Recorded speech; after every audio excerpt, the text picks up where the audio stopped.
നമ്മൾ ആദ്യം പോകുന്നത് ഈ നിയമസഭാ തെരഞ്ഞെടുപ്പ് അടുത്തിരിക്കെ കോൺഗ്രസിനെ വെട്ടിലാക്കിയ ഒരു മുൻ കേന്ദ്രമന്ത്രിയുടെ നീക്കമാണ്. ഇന്നലെയാണ് മുൻ കേന്ദ്രമന്ത്രിയായ മണിശങ്കർ അയ്യർ കോൺഗ്രസ് നേതൃത്വത്തെ വെട്ടിലാക്കുന്ന ഒരു പ്രസ്താവന നടത്തിയത്.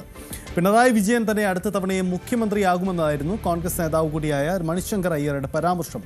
വിഷൻ 2031 അന്താരാഷ്ട്ര സമ്മേളനത്തിൽ നിന്ന് കോൺഗ്രസ് നേതാക്കൾ വിട്ടുനിന്നതിനെയും അയ്യർ വിമർശിച്ചു. അതേസമയം മണിശങ്കർ അയ്യരുടെ പ്രസ്താവന കോൺഗ്രസ് നേതൃത്വം തള്ളിയിട്ടുണ്ട്. അതായത് ഇന്നലെ സംസ്ഥാന പ്ലാനിംഗ് ബോർഡ് സംഘടിപ്പിച്ച പരിപാടിയിലാണ് മണിശങ്കർ അയ്യർ ഇത്തരമൊരു പ്രസ്താവന നടത്തിയത്. പഞ്ചായത്ത് രാജ്, ഗാന്ധിയൻ ദർശനമുള്ള പഞ്ചായത്ത് രാജ് എന്ന ആശയം, വികസന കാഴ്ചപ്പാട് നടപ്പിലാക്കിയ സ്റ്റേറ്റാണ് കേരളം. അതുകൊണ്ട് വീണ്ടും മൂന്നാമതും ഇവിടെ പിണറായി വിജയൻ മുഖ്യമന്ത്രിയാകുമെന്നതായിരുന്നു അദ്ദേഹത്തിൻ്റെ പ്രസ്താവന. സംസ്ഥാനത്ത് LDF UDF നേരിട്ട് ഏറ്റുമുട്ടുന്ന ഒരു രാഷ്ട്രീയ പശ്ചാത്തലത്തിൽ നിയമസഭാ തെരഞ്ഞെടുപ്പിൻ്റെ പടിവാതിക്കലാണ് ഒരു മുൻ കേന്ദ്രമന്ത്രി ഇത്തരം ഒരു നിലപാടെടുത്തതെന്നാണ് ഞെട്ടിച്ച ഒരു കാര്യം. മാത്രമല്ല, പ്ലാനിംഗ് ബോർഡിൻ്റെ ഈ പരിപാടിയിൽ കോൺഗ്രസിൻ്റെ പ്രധാനപ്പെട്ട നേതാക്കൾ ഇതിനെതിരെ നിലപാടെടുത്തു. ഒപ്പം തന്നെ സംസ്ഥാന സർക്കാർ ക്ഷണിച്ച പ്രധാനപ്പെട്ട വ്യക്തികളോട് പങ്കെടുക്കരുതെന്ന നിർദ്ദേശം പോലും കോൺഗ്രസിൻ്റെ ഭാഗത്തു നിന്നുണ്ടായി. ഇതിനിടയിലാണ് ഒരു കേന്ദ്രമന്ത്രി ഇത്തരമൊരു നിലപാടെടുത്തത്. ഇതോടുകൂടി മണിശങ്കർ അയ്യരെ തള്ളിയിരിക്കുകയാണ് കോൺഗ്രസ് നേതൃത്വം. എന്താണ് ഇതിൻ്റെ രാഷ്ട്രീയം പരിശോധിക്കാം. VV അരുൺ ചേരുന്നുണ്ട്. അരുൺ, മണിശങ്കർ അയ്യർ പറഞ്ഞത് എല്ലാ അർത്ഥത്തിലും കോൺഗ്രസിനെ വെട്ടിലാക്കുമെന്ന് ഒരു തർക്കവുമില്ല. ഇന്നലെ തന്നെ മണിശങ്കർ അയ്യർക്ക് കോൺഗ്രസ് നേതൃത്വവുമായി ബന്ധമില്ല ഇപ്പോൾ എന്ന നിലപാടെടുത്തുകൊണ്ട് അതിനെ ന്യായീകരിക്കാൻ ശ്രമിക്കുന്നു. ഇന്ന് എന്ത് തുടർനീക്കമാണ് നമ്മൾ പ്രതീക്ഷിക്കേണ്ടത്?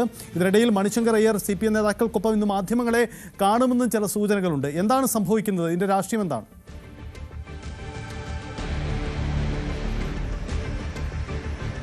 ഏറ്റവും പ്രധാനപ്പെട്ട കാര്യം, ഈ വിഷൻ 2031 പരിപാടിയിലേക്ക് സർക്കാർ ആളുകളെ ക്ഷണിച്ചപ്പോൾ അത് പങ്കെടുക്കരുതെന്ന് ആവശ്യപ്പെട്ടുകൊണ്ട് കോൺഗ്രസിന്റെ പ്രവർത്തക സമിതി അംഗം കൂടിയായ രമേശ് ചെന്നിത്തല, അമർത്യ സെന്നും അതുപോലെ റൊമീല ഥാപ്പർക്കും തുറന്ന കത്തയച്ചിരുന്നു ഈ കഴിഞ്ഞ 8-ാം തീയതി. ആ കത്ത് അദ്ദേഹം പറഞ്ഞത്, ഫാസിസ്റ്റ് ആണെന്ന് ഈ സർക്കാർ തെളിയിച്ചു കഴിഞ്ഞു. ആ ഫാസിസ്റ്റ് സർക്കാർ നടത്തുന്ന മുഖംമിനിക്കൽ പരിപാടിയാണ് വിഷൻ 2031.